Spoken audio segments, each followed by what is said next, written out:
राज्यसभा चुनाव में राजद के उम्मीदवार अमरेंद्रधारी सिंह को हार का सामना करना पड़ा, जबकि सारे आंकड़े उनके पक्ष में थे। कांग्रेस के 3 और राजद के 1 विधायक ने धोखा दिया।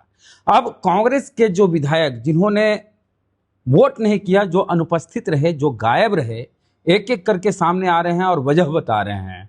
सुरेंद्र प्रसाद कुशवाहा ने जो कहा है वो जानकर आप दंग रह जाएंगे। उन्होंने फेसबुक पे पोस्ट किया और लिखा, 1 सीट का मौका था महागठबंधन के पास, तो दीपक यादव जी से बेहतर उम्मीदवार कौन हो सकता था, वह भी नहीं तो मुकेश सहनी जी को ही सही, लेकिन मौका उन्हें ना देकर एक ऐसे व्यक्ति को उम्मीदवार बना दिया गया जिसका जनाधार महागठबंधन के खिलाफ है। मैं एनडीए का साथ नहीं दे सकता और आरजेडी ने उम्मीदवार गलत चुना, तो मैंने वोट नहीं देना बेहतर समझा।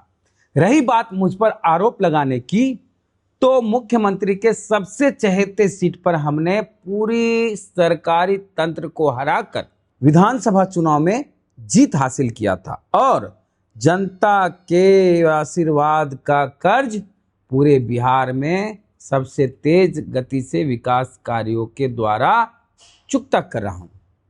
तो विरोधी जब बराबरी नहीं कर पाएगा तो बदनाम ही करेगा।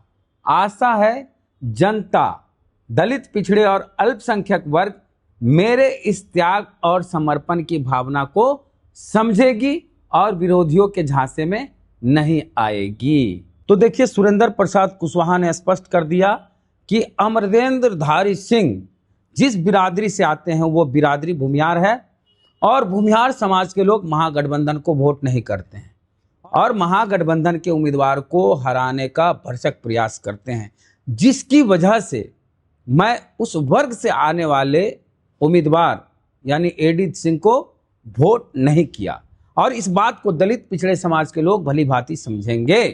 ये स्पष्ट कहना है कुशवाहा जी का, कांग्रेस के विधायक वाल्मीकि नगर से जो हैं उनका, कि चूंकि राष्ट्रीय जनता दल ने भूमिहार समाज से आने वाले अमरेंद्रधारी सिंह को उम्मीदवार बनाया, इसलिए मैंने वोट नहीं देना बेहतर समझा।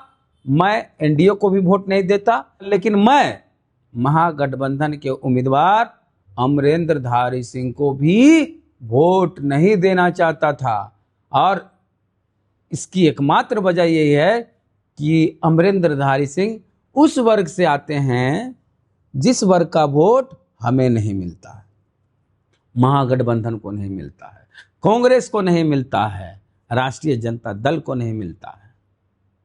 तो इसलिए कुशवाहा जी ने वोट नहीं किया और कुशवाहा जी ने यह भी कहा कि जब उम्मीदवार बनाया गया तो हम लोग से बात भी नहीं की गई, खाली मैसेज आता था, एसएमएस, कोई बातचीत नहीं, कोई मुलाकात नहीं। तो इसी तरह की बात फारबिसगंज से जो विधायक हैं मनोज विश्वास भी कह रहे हैं कि अचानक उम्मीदवार का चयन किया गया, हम लोग से राय मशवरा सलाह भी नहीं लिया गया। हमारी पार्टी के जो नेता हैं, अध्यक्ष हैं, उन्होंने कहा कि आप स्वतंत्र हैं अपने फैसले लेने के लिए, इस वजह से हमने वोट न देना बेहतर समझा।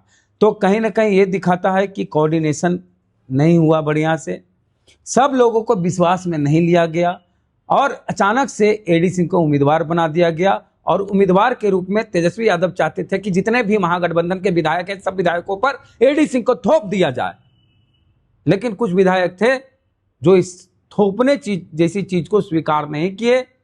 और पहली बार ऐसा है कि राष्ट्रीय जनता दल की हार पर पूरे देश के बहुजन समाज के लोग खुश हैं और खुशी की लहर है, क्योंकि तेजस्वी यादव जी को भी यह समझना पड़ेगा कि 10 का शासन 90 पर नहीं चलेगा, नहीं चलेगा।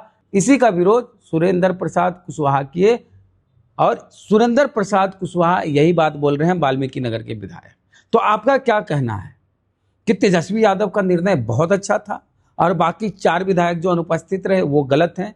क्या बहुजन विधायक लोग सर्वजन को जिता के, अगड़ी जात के उम्मीदवार को जिता के राज्यसभा भेजे, ये जानते हुए भी कि राज्यसभा में एक भी दलित समाज का कोई भी व्यक्ति बिहार में सदस्य नहीं है?